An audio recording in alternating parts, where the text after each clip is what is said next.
Welcome again to TRTN for the 5th round of the NLRL Sunday League. I am of course Regan Clark, and we come to you today from the genesis of American motorsports here at the iconic Indianapolis Motor Speedway. Founded in 1909, the Brickyard, as it's come to be known, is the most recognised circuit in America.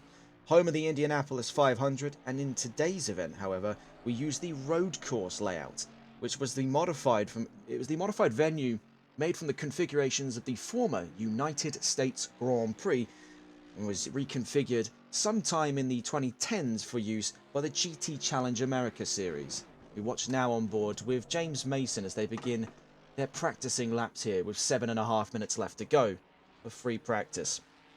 And speaking of James Mason, he is among several drivers that are pitched for our top 5 in the Simbot qualifying predictions that were cooked up a few hours before we went live today. As he crosses the start-finish line to start setting times here, you can see that James Mason is predicted for a 1:36.279, putting him third fastest on the timing charts overall in the 413 Mercedes, ahead of Kyle Bokel and Hayden Prodger, but behind championship rivals Carmelo Abate and Christian Lebay. And speaking of, looking in those championship standings, it's 17 points that divide the duo, with Abate leading and Lebay second, Wesley Kuiper in third, Mason in fourth with 141 points. He's got 6 points before he's in the podium position to the championship. He's ahead of Melvin Milliston, who took the win last weekend in Austria. He's 132 points to his name, ahead of Noah Haggard with 124 in 6th position. Dino Hondur is 7th with 112 points. Arturo Siogminas with 105 points moves up to 8th position, ahead of Daniel Richards with 94 points in 9th. Rounding out the top 10, Ben Thomas with 92 points in the championship. If we were to have a look at our last couple of winners over the course of this season, we can see that Wesley Kuiper took 2 wins this season, with Louis Baptiste taking his first and only in Silverstone. Melvin Milliston finally breaking the curse and turning pole position into a win last round, which we were unable to cover due to ill health. Stay on board then with James Mason. You can see he's rounding the last set of corners here, I believe, with that added hairpin down in sector 1. That makes this turns 17 and 18. Consulting that, it is 16 and 17. So heading down towards the line with the first time of the day is a 1:36.8 for James Mason on the timing charts. Now we must bear in mind this is just only the practice session. We can perhaps suggest that a lot of the drivers may be on separate strategies up until qualifying. Could be a case of testing higher load and different configurations, different setups for this race, as we're dealing with very outstanding conditions here. We're used to more bright sunny heat here in Indiana, but we're dealing with only around 7 degrees of track temperature, as the sun is well and truly beyond the horizon line here. The track is cloaked in darkness. All of the drivers are having to utilize those auxiliaries to see around the track. Let's see if we can go on board with a driver just about to start a lap here. That's Jason Oliver just rounding around the track. We'll try and get on board with the 253 of Ben Thomas in 10th in the championship as he goes down towards turn 1. Ben Thomas, there is a lot to play for in this championship as he heads down to turn 1 and 2. See, it is a very, very sharp right-hander to kick things off, taking us into the left, then into an immediate right at turn 3. Sweeping us round to a very sharp right-hander at turn 4. You see it's caught quite a few drivers out, and he's swashed to the far side of the track before we get down to a very tough section that's caught plenty out. Turn 5, down into turn 6, at this open hairpin left, is going to sweep around a very long, almost ball-shaped corner, immediately swaps into a sweeping right-hander to bring us onto the road course back straight, which we've seen in Indianapolis, in IndyCar racing, at the Indianapolis road course as well. We've also seen with endurance races at the Brickyard, courtesy of the IMSA Sports Car Championship. So taking us down into turn 8, now into turn 9.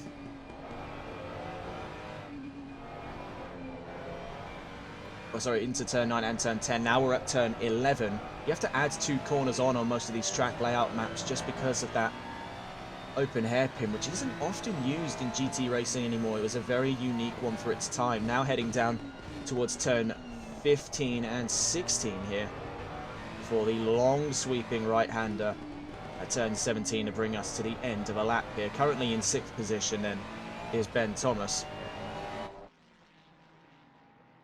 with 3.5 minutes left to go in free practice. We'll not be expecting the full Monty here, the full 110% on these flying laps, but a 139.232 is what Ben Thomas has to deal with over the course of that last lap. Having a look around the paddock to see our next set of drivers will actually be able to catch on board with one of our predicted top 5 and one of the new drivers for the series here joining us in round 5, and that's Hayden Prodger in the 222 Aston Martin, who actually appears to be pulling to the right-hand side of the road after setting a 137.050. The 222 is back in the pit lane. So we'll catch on board then. Who can we find here? Another driver making a return to racing, Kyle Bokel in the number 55 Ford Mustang. And he's been out of racing for some time. A lot of people will remember Kyle Bokel. We sometimes called him Kyle Bukal for his efforts in GT racing. Competed back in the TRR Sprint Series. Also was a regular customer in the GHR XCC with K1 Esports. The founder of K1 Esports himself. So competing here in NLRL, getting a taste for what it's like to be on the starting grid yet again. He's been out of the game for some time now. A lot of people will be wondering is whether or not he still has it in him. And if the data is to show you anything, he absolutely does. He's predicted at the moment for 4th position, having set a time of 136.624 over the course of the last couple of days. This is all data gathered at 17:07 GMT today by Simbot on Discord. And this is what we're using to sample some of these times. Now, we must consider a lot of these times are set in the ideal scenario. We're far from idyllic in this situation. We're easily bleeding about 0.5 of a second on most of these laps. So we'll have a look around the paddock here after Bokel's lap. But he's feeling very, very confident coming into this race. He's had a chat with us beforehand, and he expressed his confidence coming into this race. It's one of the very few cases, he said, where he's not feeling anxious whatsoever getting to the starting grid. And we'll see whether or not that level-headedness that he's bringing to the table here is going to stand over the course of this coming qualifying session. We've only a minute left in free practice. We can get somewhat of an inkling of what to expect here of the number 55 Mustang. Now, it's been some time since Ford has graced the top step here in the Sunday League. We've got very close a handful of times here, but Ford have really lagged behind in most recent weeks, especially with the progress made by Ferrari, Aston Martin and BMW. Of course, Ford having nearly took the crown in yesterday's endurance race at Suzuka. It was an unfortunate end of the road for the NLR Esports team after a collision with the 414 and a spin-off at turn 7. That incident is still being decided by race control, though it does appear to have been partially self-inflicted. It was a very controversial end, but it was a glorious day for the 414 MSA team of Marcus Carlos, David Silf and Craig Twardock, and they took the gold in the number 414 Ferrari. So now we'll see what Bokel can do in the number 55 Mustang as he gets down past, that was turn 13, down to turn 14 and 15, 16.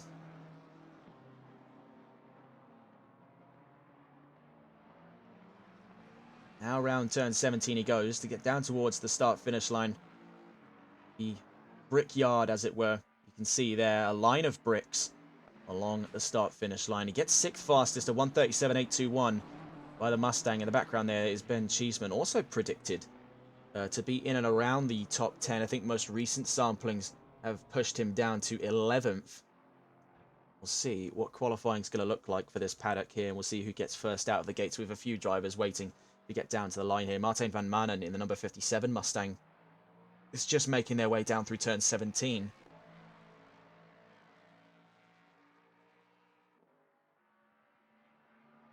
Van Manen had a very respectable performance alongside Toby Cyril in yesterday's race in the K1 number 1 car. And we saw a very good double overtake by Cyril in almost a near mirror match of the car you see on screen right now. They've put the second fastest time in there in the end of free practice, a 136.8. Having a look around the paddock here, Dane JK, who is also predicted for a top 10 start, is just making their way around turn 17. Now, as for Dane JK, he's predicted for just being at the back of the top 10, a 138.007. And as he crosses the line, we'll double check what that was on the timetables at the end of free practice. For Dane JK, it was a 138.647. So some way away here at the start of qualifying. Going to look then at who is the driver all the way at the front. And as it was at the start of practice, it's James Mason.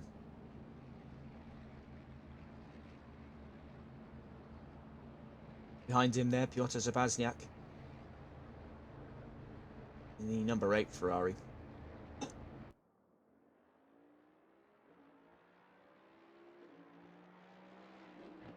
Must consider as well that as far as attacking positions go in the championship, James Mason's got one of the best ones in the house besides our obvious frontrunners, with Wesley Kuiper taking a sabbatical for this race, having not competed since last Sunday. It leaves that position open with only 6 points separating the two for Mason to move up into third in the championship. There's plenty of opportunities aloft here in that top 10 for some big gains here before we get to Zandvoort next weekend, as we're in towards the final rounds of the championship here in the latter half after the halfway mark at Austria last weekend. There's a glorious podium for Melvin Milliston, taking the pole position curse and finally twisting it in his favour to get a race win. Behind him was Christian Lebay in the V12 Vantage. Behind him, Carmelo Abate, rounding out the podium positions last weekend. See what the podium could be looking like today then in around an hour's time. Right now though, we're going to see what our top 10 look like in qualifying up against our predictions. So, starting off their lap very shortly will be James Mason. We'll stay on board the full run through of James Mason's opening lap and we'll see where it stacks up against his compatriots here on what is already growing to be a sizable grid. 17 cars in attendance for round 5 of the championship. So heading down to the start finish line there, the Brickyard signifies the start of a flying lap here for James Mason in the 413 as he heads down towards turn 1. It is a very abrupt braking zone here. I'm figuring that going into lap 1, it's going to be absolute carnage to be on the inside. Very rare is it we've been able to cover a race here at the Indianapolis road course. I think the last time was back in, I think it was season 3 of the TRR Sprint Series, and it was even then absolute bedlam going into lap 1. There were plenty of pile-ups, cars going wide or going short to the inside, clipping the inside concrete wall and creating all manner of chaos. That seems to be a bit of a repeat occurrence there with that kind of style of opening corner. It's very reminiscent of the Variante Rettifilo in terms of how abrupt it is. It is a sudden, near over 90-degree right-hander, taking us into an immediate left-hander. You'll see that on lap 1, it's going to be a very nasty squeeze for a lot of drivers there. Do expect some yellow flags and do expect some controversy on lap 1. So then, heading into Sector 3, James Mason already looking on pretty strong form there. He's got Dane JK in the background, who's yet to have started a flying lap. He'll be using some of that extra toe to give him a few tenths of a second down to turn 1 on the start of the next lap here. Pulling up our timing charts to the left-hand side. So James Mason will be first down towards the line as he goes around turn 17 to turn 1 very shortly. Crossing the line for our benchmark time of qualifying, a 1:37.083. Next towards the line is the number 57 of Martijn van Manen. We'll see where they stack up as they cross the line. And Van Manen goes on to pole position. Ben Thomas is behind him there. We'll see where they stack up as they cross the Brickyard line. Getting down across the line is a very late timing. Heading down to the line there, Kyle Bokel will go up to second. Ben Thomas doesn't set a time. Next is Christian Lebay as they cross the line, going up to 4th. Scott Milbank is behind him there in the McLaren in the background, going across the start-finish line. Doesn't set a time. In the background is Hayden Prodger, who sets the second fastest time of the session. Daniel Richards is behind. Following him is Adam Gillenborg. Richards crosses the line. Doesn't set a time. Gillenborg crosses the line for the 6th fastest time. Jason Oliver is next towards the start-finish line and doesn't appear to set a time either. So track limit seems to be an immediate problem in these very dark, very cold conditions. We're in fact up a few degrees to 9 degrees track temperature. There is not a lot of grip at play here. It'll be very low pressure setups to try and maintain some of that core grip in the tyres. Otherwise the cars will be just too skittish around the track. But our top 3 is as follows. Carmelo Abate crosses for pole position. Martin van Manen in second, Hayden Prodger in third. Then further down into the back of the top five, Kyle Bokel and James Mason. Heading to the line next is Van Manen. And so was the 75 of Dane JK. The 413 crosses the line of James Mason. Doesn't improve position, is still fifth. We're watching with Van Manen. Ahead of them as well is Hayden Prodger, newcomer to the series. Newcomer to GT Racing, is already having a very strong debut here. They've crossed the line for the third fastest time. Van Manen crossing the line very shortly here. Only has 2 attempts in it to try and make up position. Bokel is not too far behind neither. Christian Lebay goes for the fastest time by 0.03 of a second there in the Aston Martin. So bitter championship rivals as it would be. Looking at the championship standings again, it's 17 points that divide Carmelo Ambate and Christian Lebay. The Ferrari and the Aston have been eternal rivals since the word go back in Misano at round 1 a few weeks back now. With Lebay on pole position, a 136.1, 140 to a 170 by Lebay. It is very, very fine margins. Never have I seen such an interesting dynamic. A brand new Ferrari 296 put through its paces by an elder 2013 V12 Vantage. But we'll see what Abate can do on this lap as he gets down to the start-finish line. It's 300ths to make it pole position and does it by 0.3 of a second. A 135.772 marks pole position at this leg of qualifying for Carmelo Abate. Already is starting to get very, very heated. The number 8 crosses the line. That was Piotr Zabazniak for the 9th fastest time in quali. Next towards the line is the number 69 car of Charlie Smith. Heading down through turn 17 at the moment. A little wiggle of the back end of the car. Seems to be some stability problems. Or maybe just trying to develop core heat in the tyres. Charlie Smith crosses the line for the 7th fastest time. 1.8 seconds off the time set by Carmelo Abate. In the background there are the approaching Mustangs of Martin van Manen and Kyle Bokel. Ben Thomas in between both of them. But neither of the three seem to improve position on this lap around. Carmelo Abate is at risk here from Christian Lebay. Can he find 3 attempts in this next lap? Crossing the line, does not find the time this time round. So things are getting very, very interesting as we approach the second half of quali. Noah Haggard goes for the 5th fastest time. In the background there is Daniel Richards and Adam Gillenborg as we head to the line. Daniel Richards from 14th, Gillenborg from 13th. Gillenborg goes up to 11th. Richards stays in 14th. So the Porsche starting to make ground towards the top 10 here. Gillenborg did float around the suggestion of a top 10 start in our qualifying predictions in the days leading up to this. However, in the last sort of 6 or so hours before the event start, fell down to 12th position. Right now, he's already overachieving by being in 11th. So, looking to be who's next across the line, it's Piotr Zabazniak in the number 8. We watch here. Polish driver heading around turn 17. Down towards the line we go to mark another flying lap here as we get dangerously close to the midway mark of quali. Still 11.5 minutes in it, but things are getting only hotter and hotter and hotter. 13th at the moment for Zabazniak. James Mason goes 3rd fastest. Charlie Smith in the background there. We'll see where they go from 9th position, crossing the line. And stays in 9th. Dane JK is behind them from 12th position. Can they find a position on this lap? No, they don't. Martin van Manen is 2nd fastest by 0.04 of a second. Kyle Bokel is right behind him, crossing the line with Noah Haggard just ahead on the timing charts. Right behind him is Ben Thomas, who's in 10th position so far. Prodger is... I'm not sure what's gone on there for Hayden Prodger. He was next going towards the line, as I believe maybe gone into the pits there. Noah Haggard crossing the line for the 5th fastest time. Next towards the line is the 450 of Daniel Richards. The BMW has been struggling as of late. And right now from 14th position, doesn't find the ground to move up another on this lap. Number 26 is next towards the line then, and that's Carmelo Abate. It's a 0.04 of a second gap between himself and Van Manen in the 57 Mustang. Can Abate extend his lead from this lap forward? From a 135.772, doesn't find it on this lap. Jason Oliver in the background is looking to make an improvement on their time. They're currently 15th, 6.7 seconds off of the leading pole position time.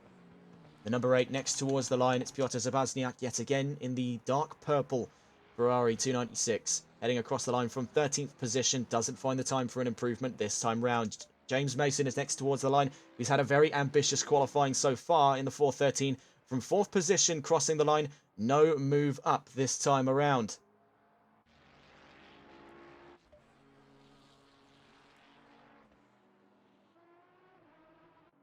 We try to see here the 2.53 of Ben Thomas next towards the line. It's been chaotic to keep up with it, as despite being around 3.5 miles long, the circuit, the Indianapolis road course, is surprisingly fast pace here for our drivers. Ben Thomas crosses the line, maintains 10th position. The number 24 is next towards the line. That's Noah Haggard, who, just like James Mason, has had a very ambitious qualifying session so far.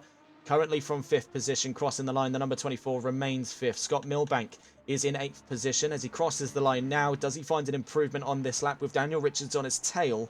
No, he does not. Daniel Richards crossing the line from 14th position.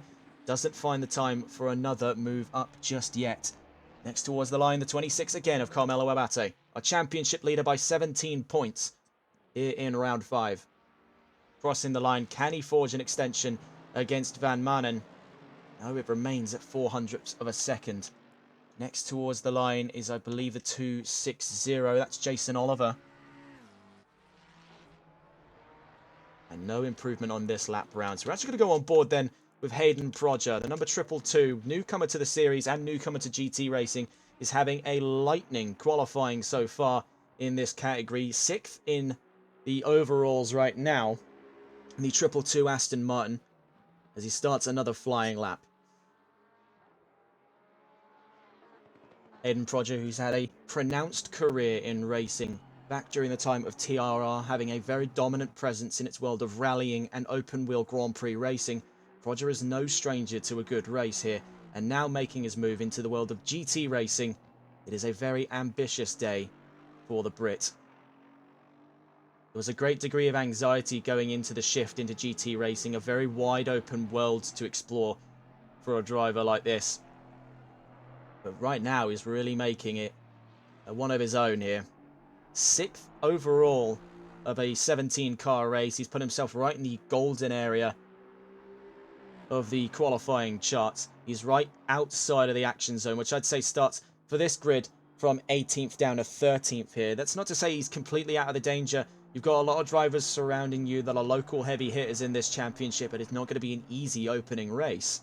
Right now is making Indianapolis his own in the 222 Aston. We've seen that Aston Martin, especially through the efforts of current championship contender Christian Lebay, have had a very strong run of the championship in older machinery. Rare is it then that we've seen their newer machinery keep track. We'll see what Prodger can do at the end of this lap here as he gets out of turn 16, heading to turn 17 now, bouncing between an improvement and a deficit on this lap. It's looking fairly strong as he rounds turn 17. It's narrowing down to mere hundredths of a second. Sadly, was just outside of the zone for an improvement on that lap. Last lap was a 1:36.547 for Prodger. Remains in 6th position. Just seen in chat as well, Yellow Damstra 65 subscribing at tier 1 for 2 months. Thank you very much. Watching here with Piotr Zabazniak, who had a bit of a lofty send into turn 15. As he rounds turn 16 into turn 17 now, is a long way down on his time, currently in 13th position as he gets down towards the start-finish line. Looking to see where our next time is coming from. The number 44 of Scott Milbank makes their way to turn 17.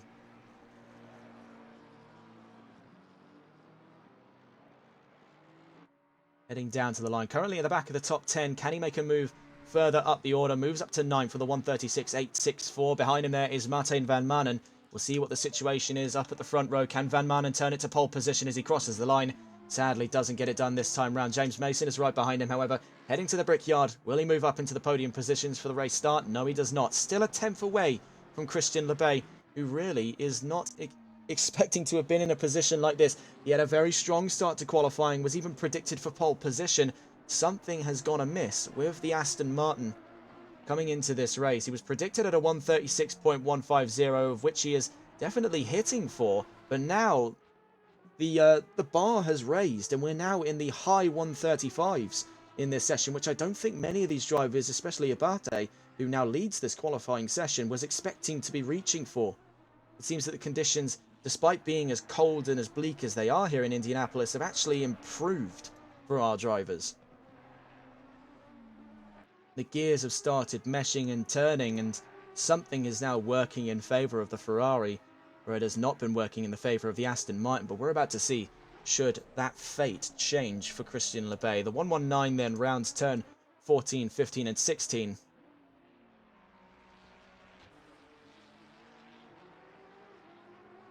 Rounding turn 17 he goes. It's been a very strong qualifying session shared between these three at the moment. Carmelo Abate, Martin van Manen and Christian Lebay here in round 5. Crossing the line, Lebay, can he find an improvement? Sadly, does not. There's Scott Milbank in the background from 10th position. Does he finally get the move up ahead of Kyle Bokel? No, he does not. Speaking of Kyle Bokel, he's not too far away from the start-finish line himself. The number 55 is making his way down to 15 and 16.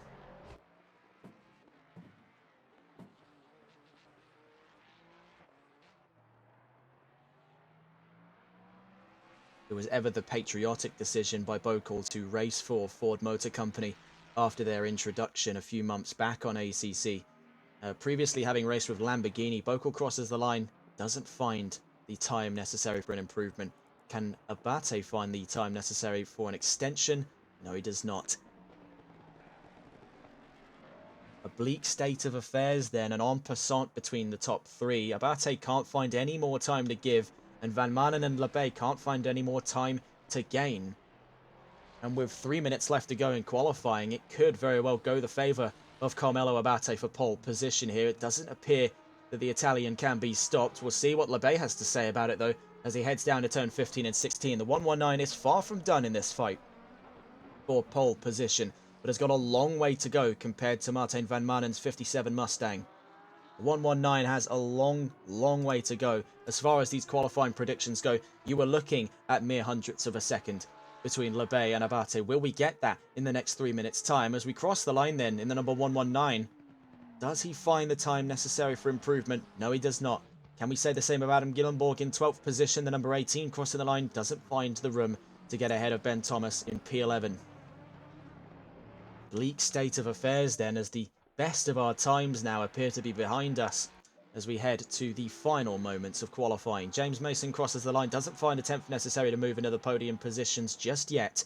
Will be challenging Lebay from the second row as it appears. The 85, I believe, is next towards the line. And the 55 now crossing the line. Kyle Bokel doesn't find his way to P8 just yet. Abate behind him, as to his Haggard, making it three's company down towards turn 1. Haggard remains 5th, Abate remains 1st. No change there. The 222 of Hayden Prodger crosses the line now from 6th position. Does he find the 600ths of a second necessary to move up on Haggard? Not there. Not there, and not yet. Crossing the line there was the 253. I believe that was Ben Thomas. Still just scratching around a top 10. Has got some time to put in before he gets ahead of Scott Milbank in 10th position. Next towards the line, I believe, is the 260 of Jason Oliver.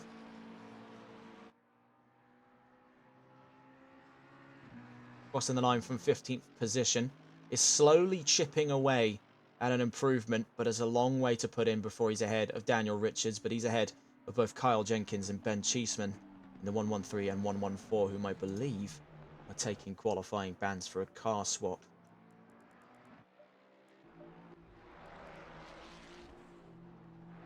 So looking to see where our next times are coming from. As it does appear, the number 55 is closest to the start-finish line. And that's Kyle Bokel.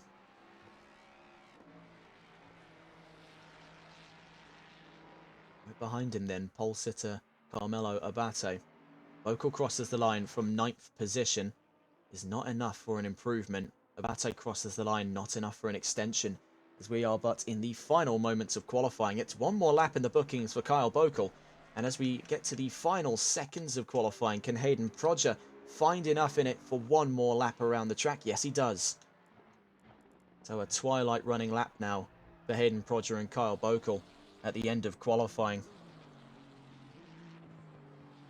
And Proger's thrown in the towel there. He's satisfied with a time good enough for P6. Calls it in on his first qualifying session of the Sunday League. Has a very respectable top 10 start, though predicted much further away than what the data would have us believe there. He was predicted for 5th, is in 6th, but at the same time Scott Milbank was predicted for 6th. Currently starts 10th, so a bit of a shake-up there as we get to the back half of our predicted top 10. The 119 crosses the line. That's Christian Lebay. Can he finally challenge for pole position as he gets to the line? Sadly, cannot. Will be starting from 3rd. Jason Oliver crossing the line to start from 15th position. James Mason is next to try and challenge for pole position. Has to put 4/10 of a second in if he wants it. Sadly, doesn't find it. Not on this lap. So we'll cut back then to resident American Kyle Bokel in the 55 Mustang. In the final running lap here for the 55 in qualifying. In his return to racing here on ACC, can he put it in for a top 5 from 9th position? Puts it only in 9th position. A bit of a bitter end for Bokel. He'll be starting from 9th on that 6th row. That 5th row, I should say. Start of the 5th row.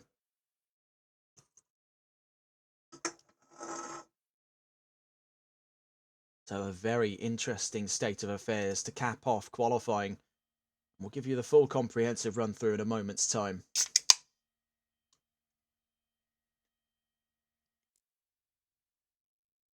So then, with 3 minutes before the start of our formation lap, it is Carmelo Abate with a resolute pole position that puts the 26 at the front row of this pack. Martijn van Manen, after a valiant qualifying session, puts only 400ths between himself and Abate's Ferrari, putting the 57 Mustang on the front row. In the second row is Christian Lebay and James Mason in the Aston Martin and the AMG. Noah Haggard and Hayden Proger are 5th and 6th. Proger on his first race in NLRL.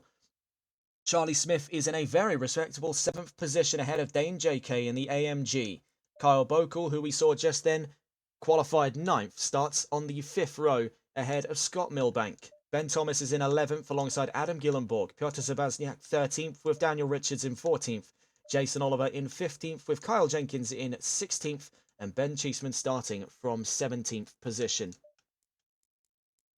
So a great degree of anxieties for our top 4. And I'd say even furthermore for our top 6. There are plenty of drivers that were somewhat foreign to the top 6 in previous races that are now definitely up there in competitive stead. Now, we must consider we are without some of our heavy hitters for this race. We are without drivers like Wesley Kuiper and Melvin Milliston. And it is a pity we don't get to see them race this weekend, but that has opened up the floodgates here for quite a few drivers to come through and show us what they're made of, such as the case for Martijn van Manen, James Mason, Noah Haggard and Hayden Proger, as well as Charlie Smith. And drivers like Kyle Bokel making their return to put themselves in a very respectable top 10 that otherwise could have been denied by drivers like Kuiper and Milliston should they have competed today. So it is an interesting dilemma here where we could definitely see a lot of points gained for drivers who otherwise wouldn't have had the opportunity with the heavy hitters sticking around. That's not to say we're completely without them. We still have our championship rivals Carmelo Abate and Christian Lebay in play here, but they're separated by Martijn van Manen's spurious drive to 2nd. We'll leave you with Carmelo Abate to take us away on our formation lap here for round 5 at Indianapolis Motor Speedway. We'll return to you in just a moment's time.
So taking us away then on our formation lap as we head down through turn 1 is Carmelo Abate, leading a 17-car field here for round 5.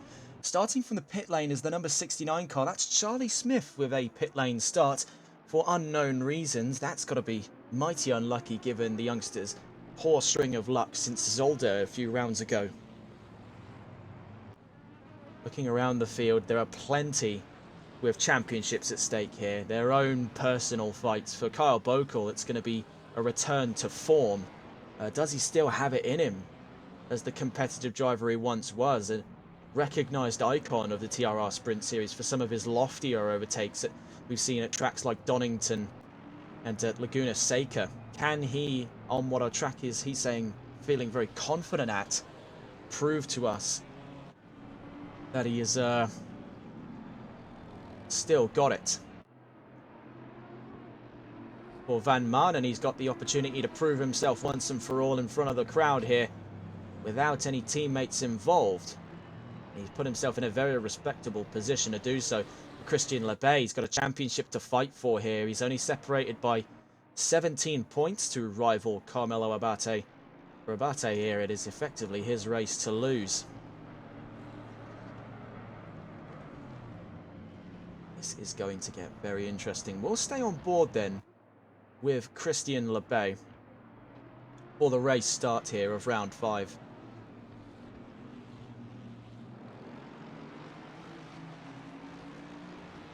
So as we head down towards turns 15 and 16,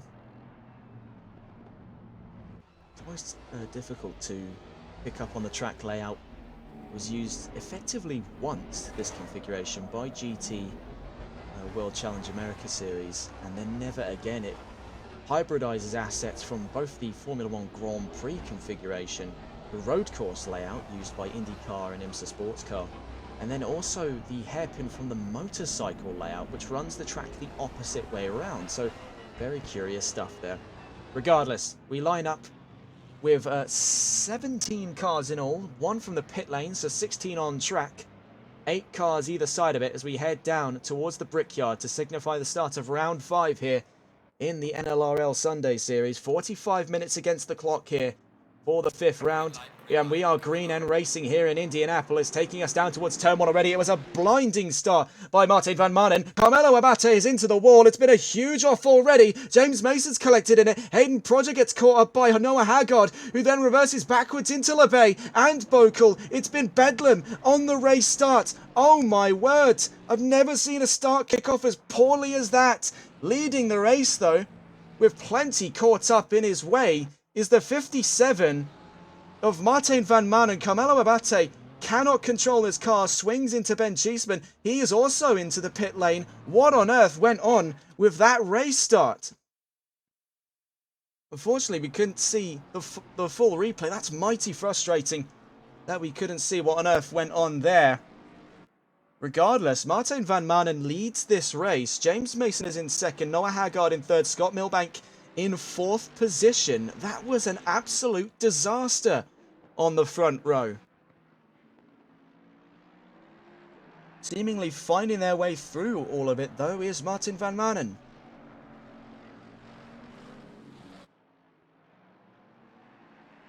That is nothing short of a huge shock. We were expecting the bulk of our damages down at turn 1. We didn't even get halfway down the back, well, not the back straight, the opening straight before we saw it. It is rare that we use this just due to the inherent risk that it possesses to our live stream, but I feel awfully compelled to check the in-game replay system. Now, this is incredibly janky, so I would ask you in the audience to bear with on the fairly crude nature of the Assetto Corsa Competizione race replay system, but it is the first time in a long time where our in-house replay systems are just not doing us a service here. And we need to find out once and for all what on God's green earth happened on the race start. It was chaos from the word go. So if we keep looking around here, we're watching the perspective of the 413. Let's see, so the perspective of Lebay on the 2nd row. whom I believe was caught up in somewhat of the action there. You can see ahead of him is the 57 and the 26. The camera is really struggling to keep track here of the 119. We're heading down towards the start-finish line. We're going to try and get a look on board, I'd say here, the number 413. So back to James Mason for the start of this race. So round turn 17. And we're going to slow this down here for the race start. Scrolling further back with the 24 and with the 222 here. This is Hayden Prodger. You can see we've got a clear look at the front row. That's the turquoise Ferrari there. It was a very strong start. We'll slow it down even further here, as there was a bit of an incident, so it seems, between the 119. So this is Christian Lebay alongside the 413 of James Mason. As we go to the start here, 119 turns in, hits the 413. That hits the 26. It starts a chain reaction here. The 26 is into the wall, bounces across, I believe there, snatches the back end of the 119. You can see that the 413 is drifting across the track. Dane JK gets caught up, and then turning in there on the 413 was, I believe that was Noah Haggard, then crossing across Hayden Prodger's car, the white, blue, and red Aston Martin. Oh my goodness. And there you can see it just spirals into this huge collision, this web of collisions that have gone on here. This is the 114 car trying to wade their way through the aftermath of it. That was disastrous. So now, back on board with Martijn van Manen, who leads this race after 5 minutes. Noah Haggard is down by 5.6 seconds in this race. That was truly some bewildering start to this race. Let's have a look then with Noah Haggard as he crosses ahead of Kyle Bokel, taking second at the moment, trying to defend from James Mason, who's approaching from behind. There's so many cars now in the pit lane. It is aloft with traffic. We can see at the moment the battle between Daniel Richards, who's moved up into 10th position, against Ben Thomas in the yellow Ferrari. The 253 trailing here for control of 10th as we get round through turn 12. Round turn 13 we go. Turns 14, 15 and 16. Watching the perspective at the moment, the leading car of this two-car battle, Daniel Richards. It's nigh impossible to keep track of from that race start. It was bedlam from the moment the green lights came out.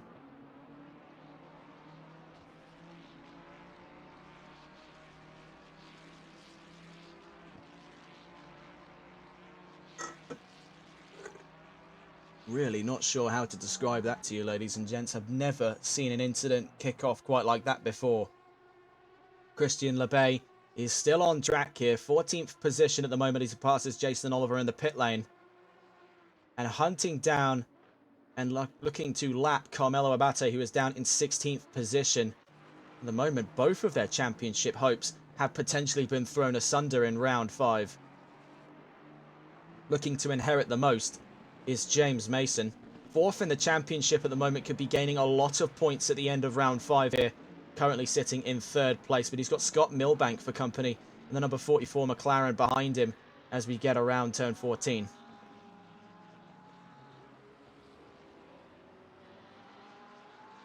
Really not sure what on earth the nuclear fallout of that incident is going to look like in the steward's office later on this evening, but it is not going to be pretty, I can advise you that much.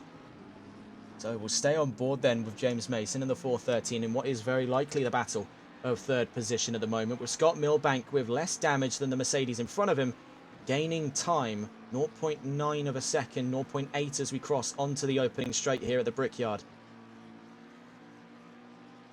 In the last couple of laps there was 0.04 of a second separating them. A 1:38.964 was the time by Milbank.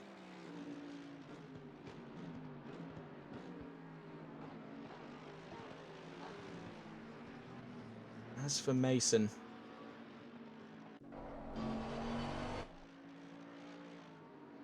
you see in his rear view mirror just the distance at the moment between himself and Milbank.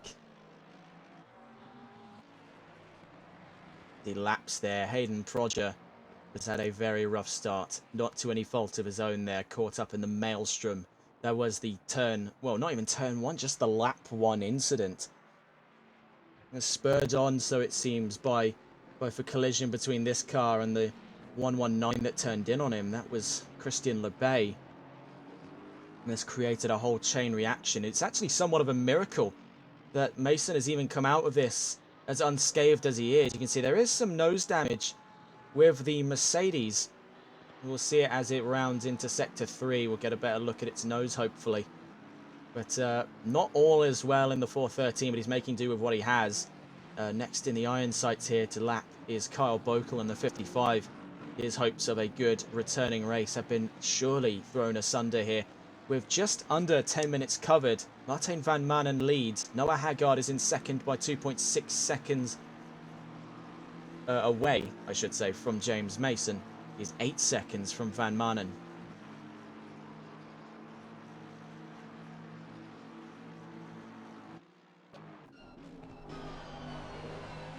Watching on board with the Mercedes, you can see in front of him on the damaged windscreen of the 413, just narrowly escaping sight here as we head down into turn 4.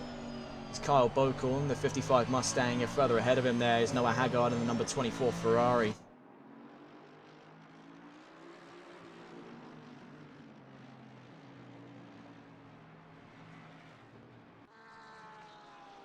So realistically, we can rule out that battle of third for the time being. It doesn't appear, at least to us at this time, that Scott Milbank is totally in the zone for taking third. He has fallen by the wayside a little bit there by around 7 to 8 tenths of a second. He's actually got Hayden Prodger for company, who's down in 15th position.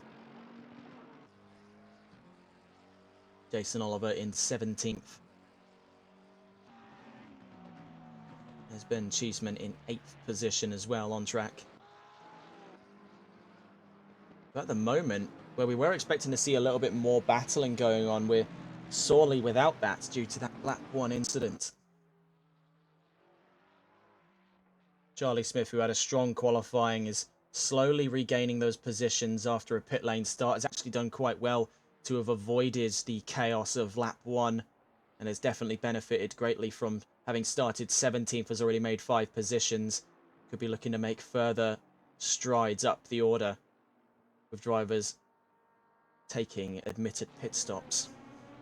Carmelo Abate looking to try and unlap himself from Daniel Richards from 16th position on track at the moment. The 260 has run into some trouble at turn 17. Not at turn 17, that's my mistake. That's at turn 7. We're trying to find him on track there. We just have absolutely no luck today.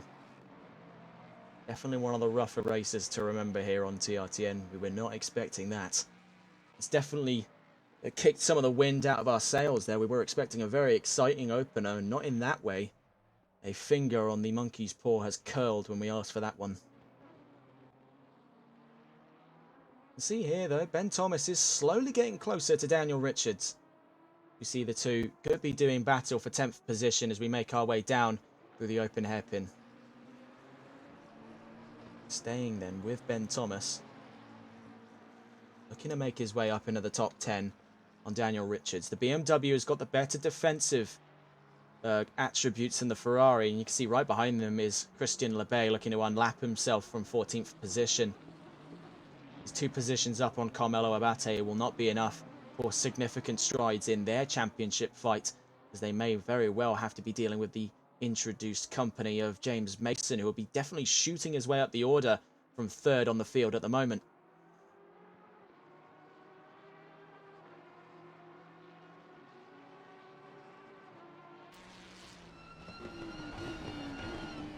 See, though, running wide down at turn 15. That was not Ben Thomas, that was Daniel Richards. Ben Thomas is taking advantage of such, moving up into 10th position as we get to turn 17. We try and get a look there.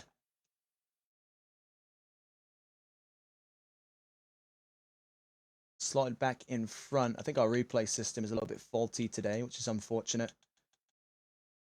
But you live and learn with these technologies at the moment.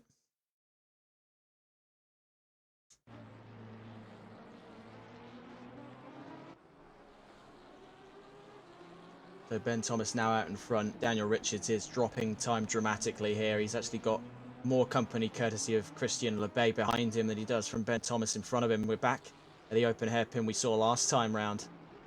And now Ben Thomas is just gaining. Christian Lebay finds his way to the inside to unlap himself from 14th position.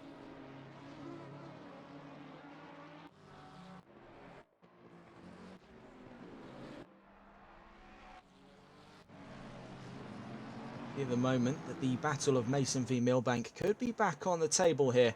The two are getting dangerously close to one another.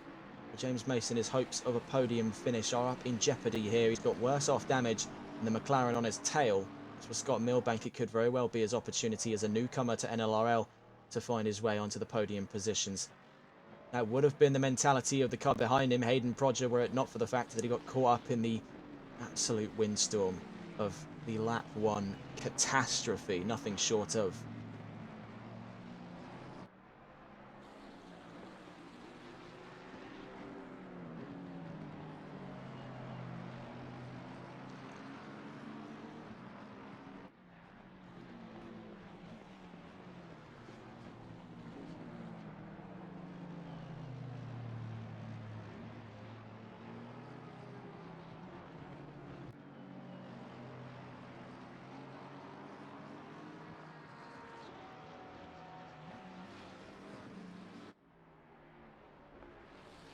Very quiet state of affairs as we wait with bated breath to see what Scott Millbank can do here in the fight against James Mason for the 3rd position on track.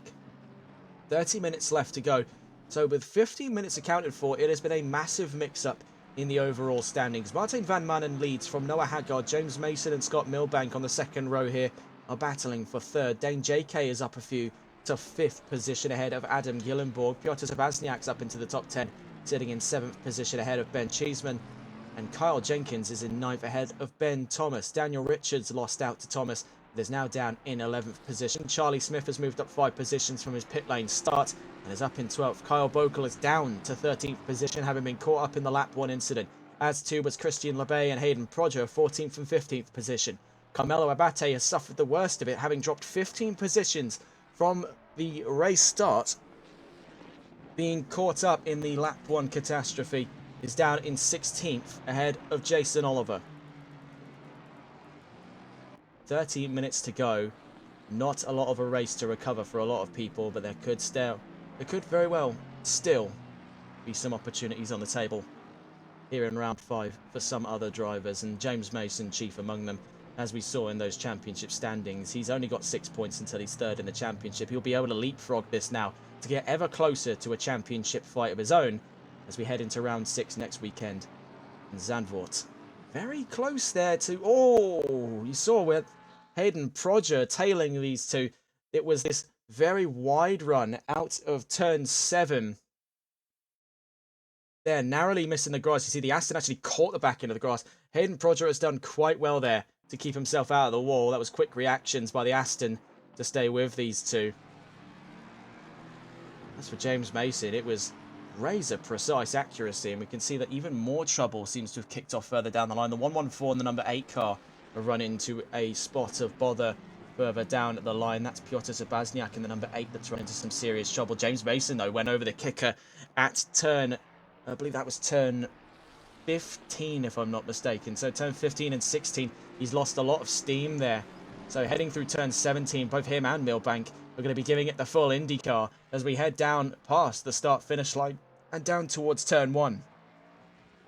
Millbank could very well eye up a move here on the inside. The McLaren's got the straight line speed to support it, and they're both on the brakes. Who's going to be the last of the late breakers here? It appears to be James Mason, who's going to take it around the outside into turn 2. Who's now to the inside. Hayden Prodger is going to thread the needle and say, oh, thank you very much. I'll unlap you, and I'll have a go on Mason here if I've got the opportunities. We head now round turn 4, heading into turns 5, 6, and 7, down at the hairpin. Hayden Prodger's getting a real move on now to unlap himself, because James Mason and Scott Millbank are firmly engaged in the battle for 3rd. Hayden Prodger, though, has put himself in the right place at the right time here at turn 6. Now through turn 7, is going to be looking to unlap himself. Goes to the far edge of the track, catches a little bit of that grass again. Doesn't get the spin out that we nearly saw last time. and is side by side with Mason to unlap himself. Our real focus, though, is still going to be on Mason v Milbank as we head now down into turn 8 and 9, into turns 10 and 11. Hayden Prodge has done a very well-crafted job there to unlap himself from both Milbank and Mason to continue his fight forward for 14th position in the next 27 minutes. But our current focus of the day, then, will sit on the battle of third.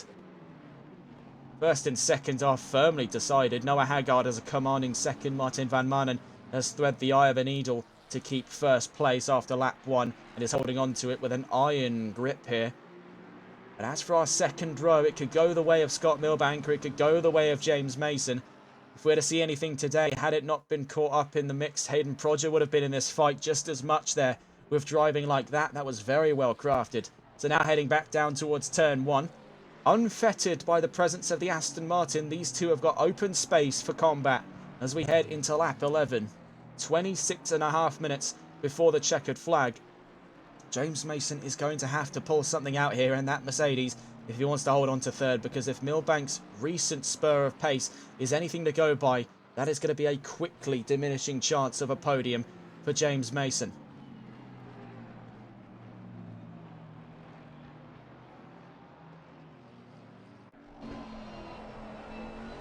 The Aston Martin there of Hayden Prodge escaping the sights of James Mason, now having to wonder what he can do up against the approaching McLaren of Scott Milbank. Indianapolis is a track that is very featureless as far as it goes. The main challenge coming from not only the perception of the corners over the bonnet of the car just due to how flat it is also those monstrously high curbs that seems to have caught, as we saw earlier on, it caught Mason out. He was normally in one of the more stable cars like the AMG. There's not really much to discuss in regards to vehicle dynamics coming to Indianapolis, as we're not using the full banking of the Brickyard circuit, so not much to talk about. So down through turn 16 into turn 17. Scott Milbank is slowly reeling this one in. Let's see if we can go on board with Milbank as the attacking car of this duo. We've not had much to discuss over the course of the season about Scott Milbank. He's relatively new to the Sunday League. Isn't too much in the title fight at all. Not really even in the top 10 if I'm not mistaken. But already is making a very big name for himself here in the top 5.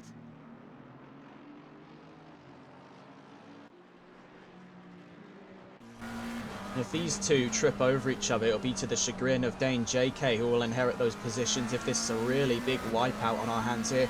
So heading down through turn 5 to turn 6.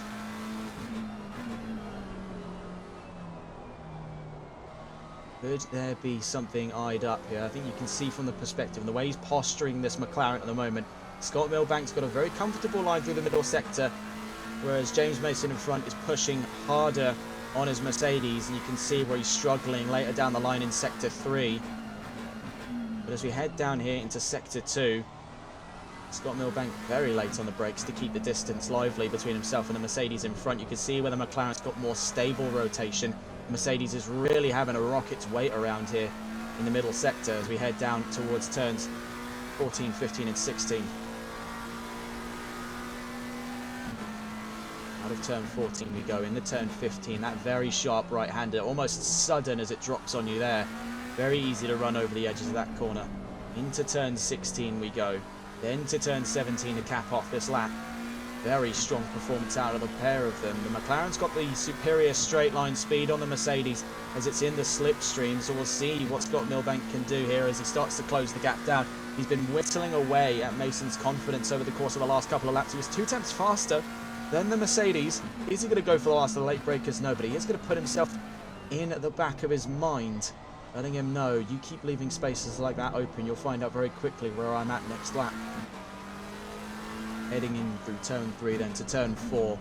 Very sudden slam on the brakes for turn 4. In through turn 5 we go. You see the Aston Martin of Hayden Prodge is just disappearing from sight now after having unlapped themselves. So in through turn 6. Oh, very nearly contact there. That got razor thin between those two at the apex of turn 6. Both of them had underpinned their brakes a tad as they entered the run to turn 6. You can see they're getting very heavy on the brakes. was the 413 of Mason. That could have ended in disaster between the pair of them. So now as we head down towards turn 8 and 9 in the middle sector here at Indianapolis, it's really tough to call. Mason's put on already a strong defensive performance. He's not had to do an awful lot to keep Milbank behind him, but at the same time, Milbank has definitely got more confidence in his car. You can see the McLaren's not struggling as much to make some of these corners, whereas the Mercedes is really having to romp its weight around here at Indianapolis. We're checking further around the track to see where our next battles are coming from. At the moment, our focus is still sternly on these two, but something had to have gone amiss there for Scott Milbank out of turn 16, because now around turn 17, he's nearly a second away from Mason. He could feasibly call that battle off for a little while, so let's go and have a look around the field to see where our next fights are coming from. Definitely can't be the front row, only 10 seconds dividing the pair of them. Carmelo Abate is on a drive of his own here, looking to be lapped by Dane JK in 5th position. Won't be giving that one up particularly soon. Daniel Richards and Ben Thomas still close to each other, but not close enough for battling conditions just yet. Adam Gillenborg in 6th position with Ben Cheeseman right on his tail. Here's our next battle then. This is the battle of 6th position. Adam Gillenborg from Sweden in the Porsche 911, number 18, will be defending 6th from Ben Cheeseman from Great Britain. The number 114 in the McLaren.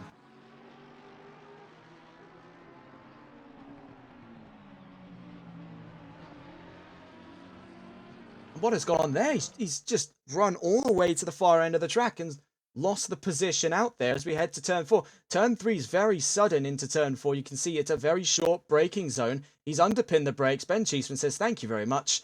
I'll take 6th position. And it was gone just as quickly as we checked in. There will be no battle for 6th position. There will be no quarter for Adam Gillenborg. That has been swiftly taken off his hands. Commentator's curse could not be a more brutal thing. Race leader Martin van Manen on a lonely drive. Unopposed and unchallenged now after the lap 1 catastrophe. The 57 is running straight to the finish line. 20 minutes to go. And has been unopposed all race. 15 laps of smooth driving here in Indianapolis have given Van Manen exactly what he wants.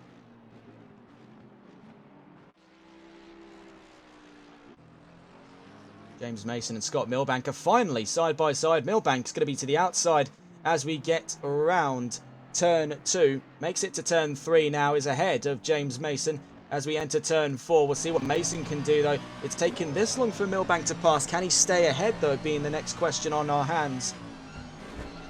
Go into turn 6 and Milbank's gone very, very wide. So here comes James Mason to try and retake 3rd position here. Milbank's going to have to do a completely different line to Mason. Mason tries to cut it to the inside, over-rotates, and is scrubbing speed off his Mercedes. These two are still side by side as we head down towards turn 8.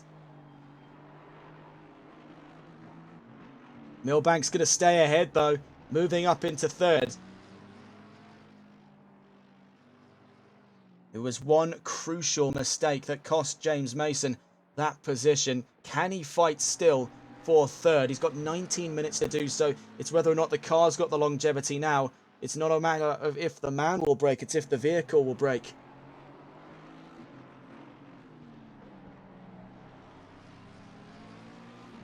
You can see the back end is just snapping on that Mercedes. Something is wrong with the 413. And it's costing him dearly every single lap. We'll see the difference in pace there between Milbank and Mason. Milbank peels off down the opening straight.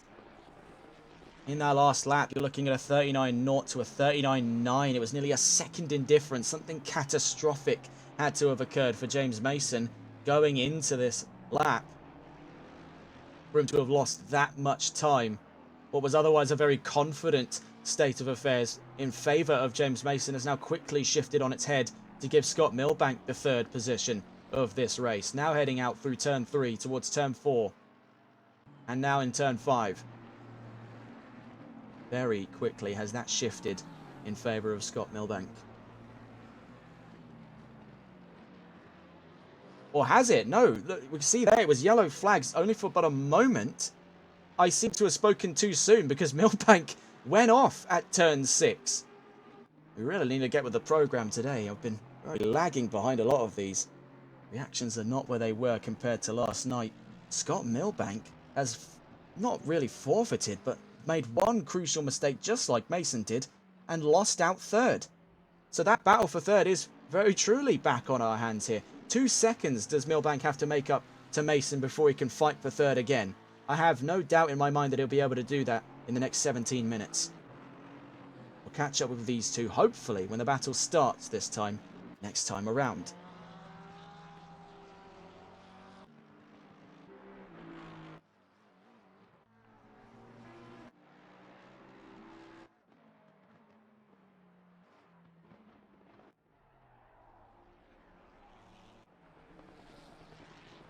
Noah Haggard now 14 seconds from the race lead. I don't think anyone is going to be able to take that off Van Manen now. Will be a new race winner crowned in 16.5 minutes time. Charlie Smith has not found any more positions this time round. Van Manen, you can see our race leader, very nearly spun out behind him. That would have definitely given Noah Haggard the spring in his step to challenge the race lead here. We watch with Charlie Smith. 5 positions gained from a pit lane start, but as we saw in qualifying, was projected for a top 10 start already. And it's been a mixed bag then for Charlie Smith. He's further down than he liked, but has, in the circumstances been given to him, done more than enough in the grand scheme of things. A lot of ups, a lot of downs. Definitely a round to forget for most. Van Manen now getting a touch frustrated. Smith now in his way at turn 16. Quickly shifting out of the way there for turn 17. Through goes Van Manen, lapping Charlie Smith from 12th position.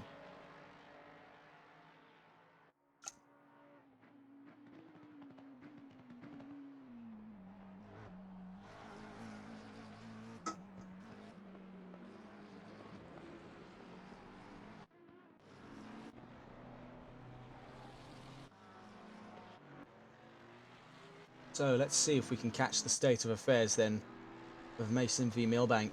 1.7 seconds is the gap between James Mason, the 413, and Scott Milbank in the number 44. Christian LeBay on his own with Dane JK for company. We'll stay on board with Dane JK, who's having already a remarkable race of his own. 1.7 seconds ahead of Ben Cheeseman, but after a little skid there at turn 16, is inviting in the 114 to come and play. Stay on board with Dane JK. We enter lap 18 of this race. Faint glow there, the headlights quickly becomes a blinding array of Ben Cheeseman, quickly closing in on the rear quarter for the number 75 Mercedes.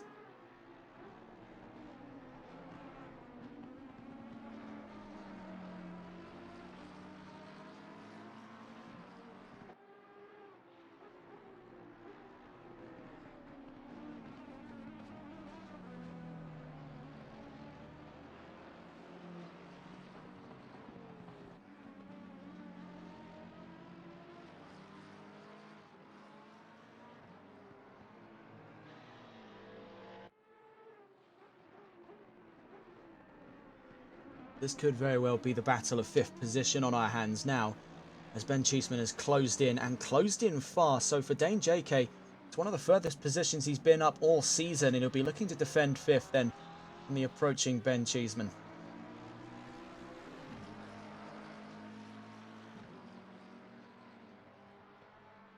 Heading down into turns 14, 15 and 16. Cheeseman is really getting a wriggle on now. The number 114 is fired up against the number 75. There's not a great heap here that Dane JK can do against pace like that. If this is the standard he's been holding himself to since the race started. You see even a little scrape there against the wall. A little bit of paint trade as we head down at the opening straight. You can see in the last lap though, it was nearly 0.6 of a second faster in favour of Cheeseman. He's really been getting the burners on in the second half of this race. He wants a top 5 finish after everything's said and done, and he looks to be trying to take it now rather than later on Dane JK. We head around turn 3 into turn 4 we go. Cheeseman to the inside. Is he going to do a mirror match of the move he did on Gillenborg? Not this time round. We get round turn 5 into turn 6 we go. Cheeseman, you can see he's constantly posturing himself for the inside of every corner. He's trying to get inside Dane JK's head here, trying to read him like a magazine as we head out of turn 7. Cheeseman has had a better exiting line there. The Mercedes, though, has got definitely a lot more grunt down low. We're a 4 litre versus a 4 litre as we head down towards turn 8 and 9. Cheeseman much later on the brakes here. Oh, there's contact! Contact between Ben Cheeseman and Dane JK. There's a full spin around. Cheeseman waited for him, which was a very nice show of professionalism after, admittedly, his fault of an incident. Letting Dane JK keep going, that was very quickly resolved. Very gentlemanly conduct after the absolute war we've had so far on track. Probably the best place on track for something like that to have happened. What that has done, however, is invited Kyle Jenkins and Adam Gillenborg in 7th and 8th into the fight for P5. Speaking of battles, let's go and check what the state of affairs is looking like further up the order in the battle of 3rd position. Now, 2 warring cars here, the warring Brits of Mason and Milbank, who have been at each other's throats all race long. So let's go over to them. We just check in here with Dane JK. The battle of 3rd position. Scott Milbank chasing James Mason. A little bit of a skid there by Mason out of turn 7. You saw just then. As for Milbank, he's now right to the inside on James Mason. Brakes much, much earlier though. Mason really hard on the anchors there. Late braking by the 413 to defend position. That was very nicely held between the pair of them as we head through the middle sector into the 3rd sector now. Following them would have been race leader Carmelo Abate from 16th position.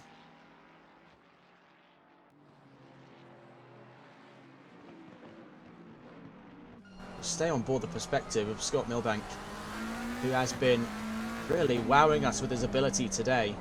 Up against James Mason. These two have been very, very respectful with one another here. They've had their fair share of mistakes. It's the same battle we saw further down the line with Dane JK in his fight against Ben Cheeseman. Those two have been very respectful towards one another for the time being.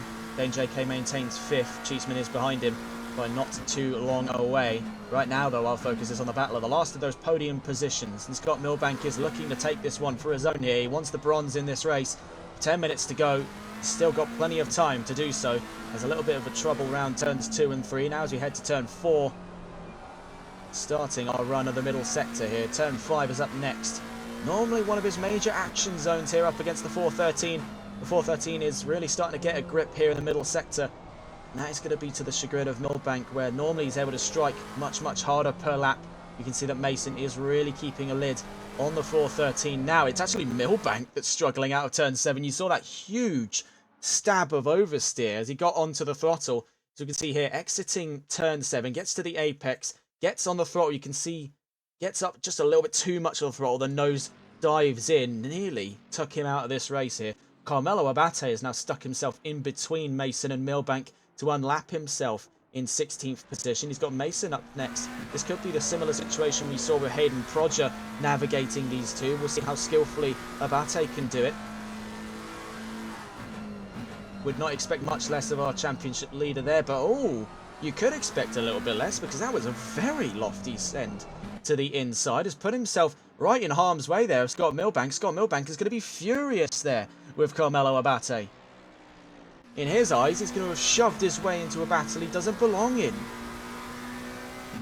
That's 1.3 seconds now, dividing Mason and Milbank because of the intervention by Carmelo Abate. This has gotten mighty controversial here in the closing third of this race. It's the battle of third, whether what conscious decision or not is being intervened with by Carmelo Abate. Could feasibly call off it being the battle of third. We'll catch up with these two in a little while. We actually go back on board the situation in 5th because Dane JK has dropped down to 13th. Ben Cheeseman is up to 5th. Adam Gillenborg is up to 6th.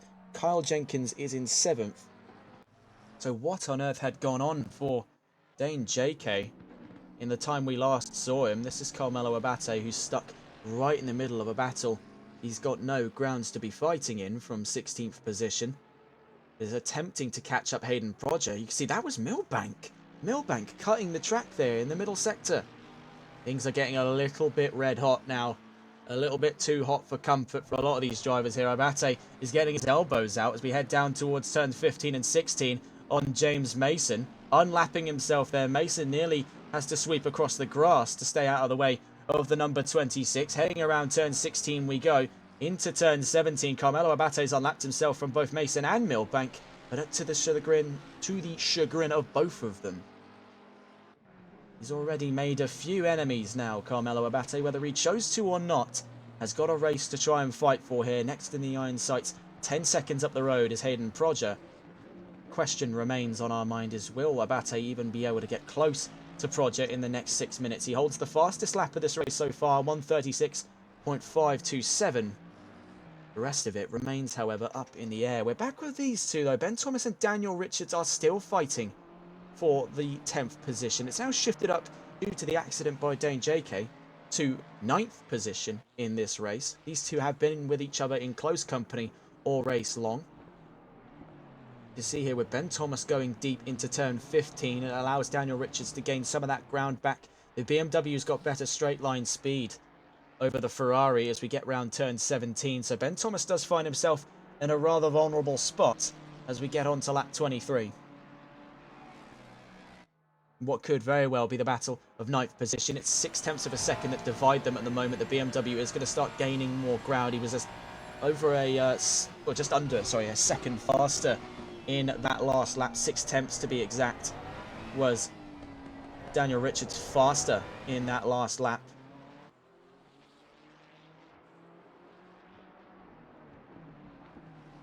Things are getting a little bit tough now for these two.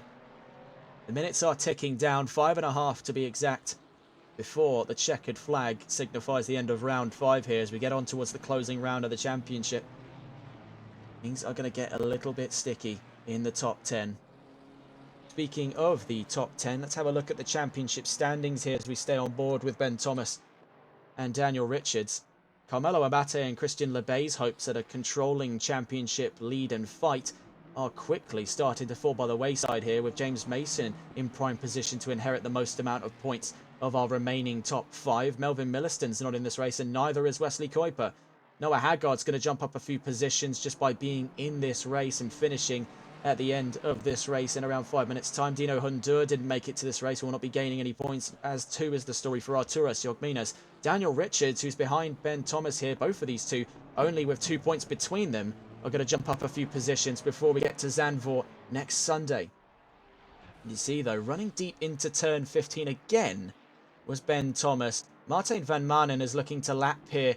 Daniel Richards is not super happy with these two being in his way, but all of that lapping has invited Daniel Richards in to come and have a go here for P9. It's going to be side-by-side action with Ben Thomas and Daniel Richards. Rivals here in the top 10 of the championship, only separated by 2 points. We'll be inheriting quite a few here after this round. Getting down to turn 1, Richards backs out of a move to the inside on Thomas. Thomas is going to hold on to this one, heading round turn 2. Now into turn 3. Soon up is turn 4.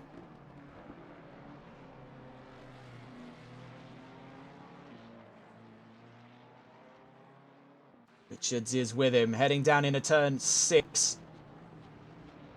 Thomas is going to hold middle of the road there, a little bit wide past the apex. You can see Richards has the slightly better line through turn 6, giving him better posture for turn 7. We head out of turn 7 there, very easy to oversteer. Ben Thomas actually takes a trip onto the grass, so Daniel Richards is going to be to the advantage here. Heading towards turn 8, he's to the outside. He's going to try and switch it back for a more aggressive line. He's going to wait for Ben Thomas to run himself out of road. Well, what's going on here? Is Richards slowing down? Richards slowed down. He wants to keep fighting with Ben Thomas. He wants to pass him the legit way. That is fascinating. There's a lot of respect between these two. Maybe Richards felt as if he pressured Thomas into that one. Under most circumstances, a driver would have took that and ran with it. But these two just want to keep fighting with each other.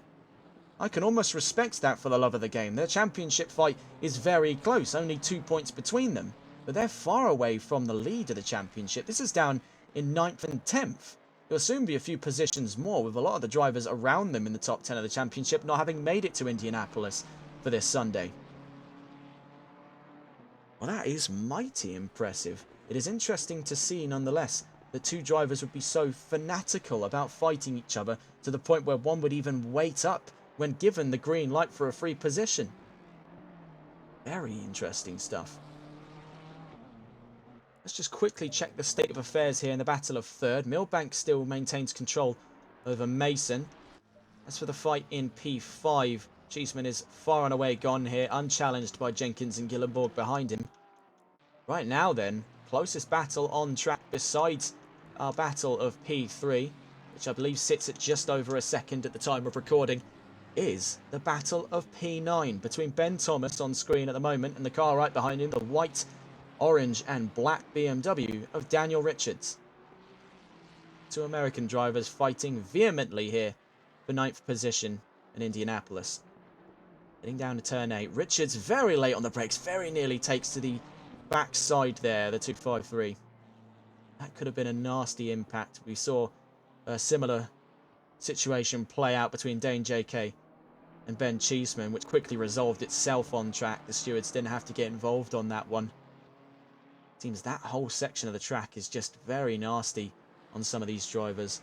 We'll get the timer back up here to show we've only a minute left in the race. Oh, it's drawing down to the final lap. Martin van Manen crosses the start-finish line to begin the final lap of racing here at Indianapolis in round 5 of the Sunday League. These two are going to be taking all the way to the checkered flag.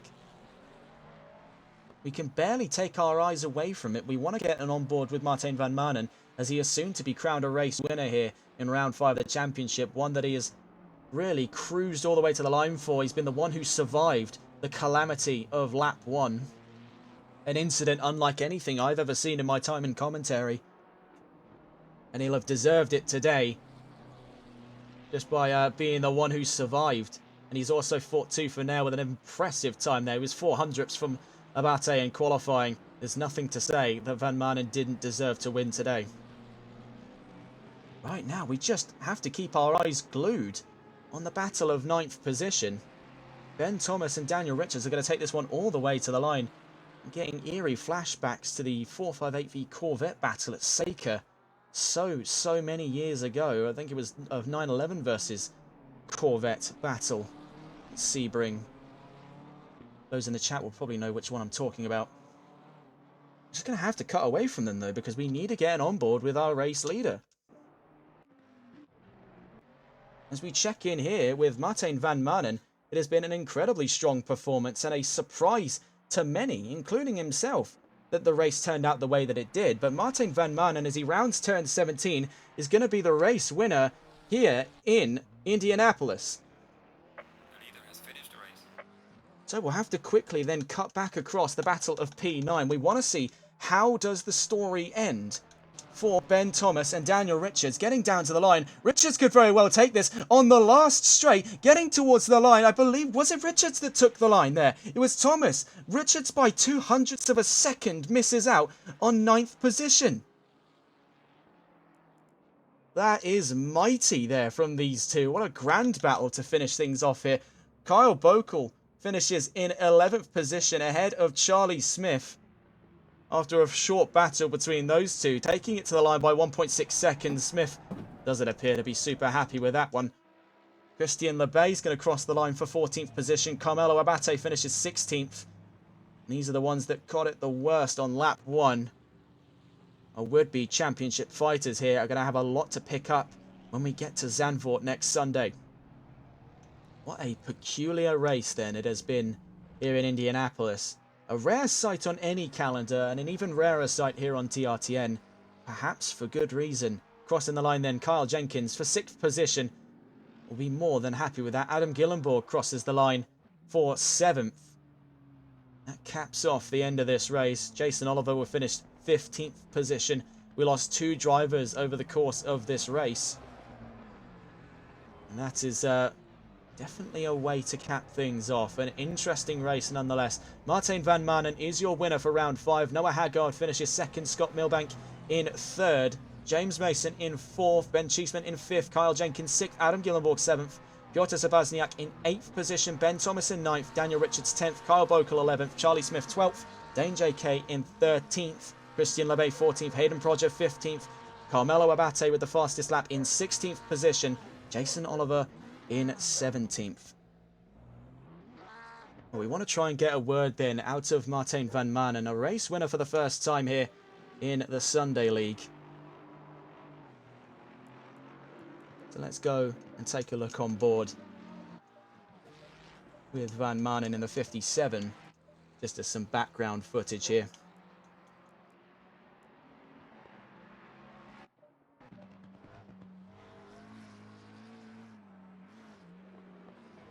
So let's try and get a bit of an early doors interview here with your race winner for today, Martijn van Manen.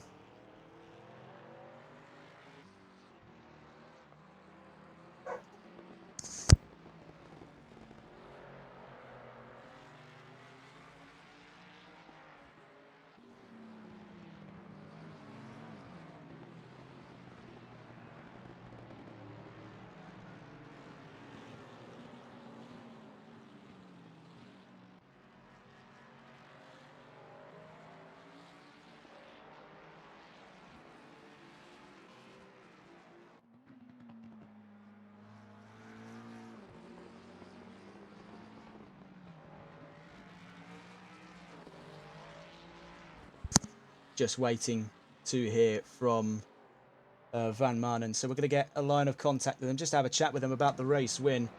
We've got some footage here from the last couple of laps of his race. We wait to hear.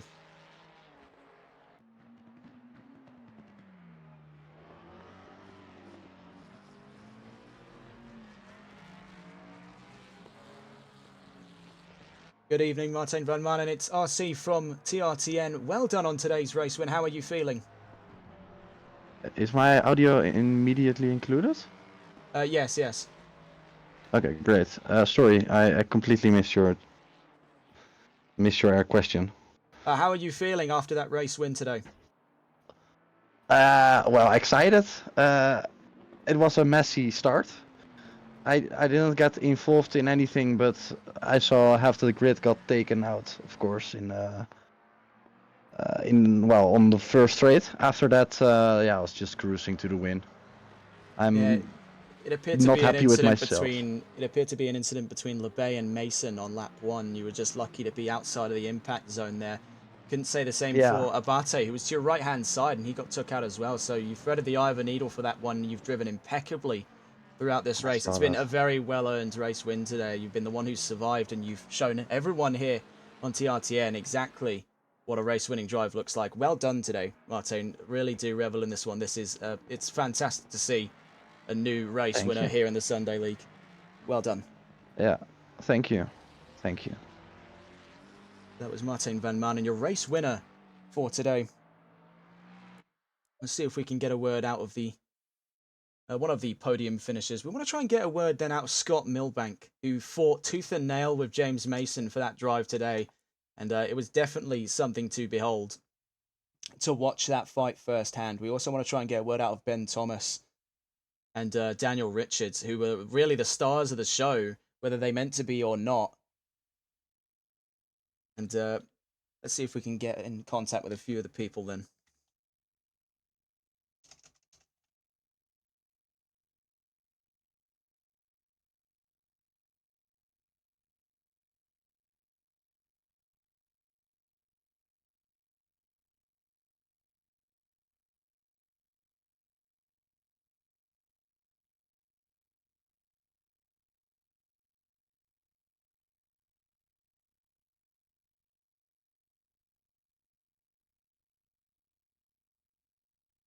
Just attempting now to contact Scott Milbank for an interview there after that fantastic drive and battle with James Mason.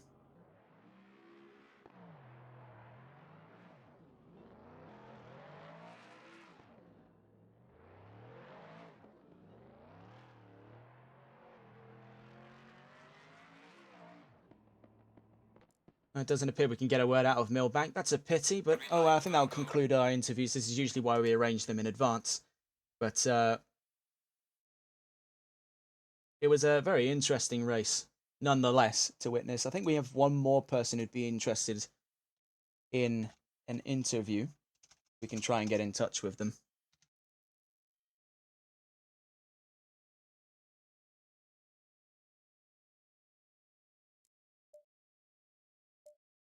Unfortunately, no. That will be the end of our interviewing stage then. That's why we arranged them in advance. We've had too many technical difficulties now to keep that segment going. So that concludes the end of round 5 of the NLRL Sunday League. So your new race winner, Martijn van Manen, joins the likes of Melvin Milliston, Wesley Kuiper and Louis Baptiste as previous race winners here in the season. A new race winning name and a new exciting chapter to the story of our championship standings. Things are going to be a very interesting state of affairs when we catch up next Sunday in Zandvoort on Zee, Netherlands, for the 6th round of the championship at Zandvoort.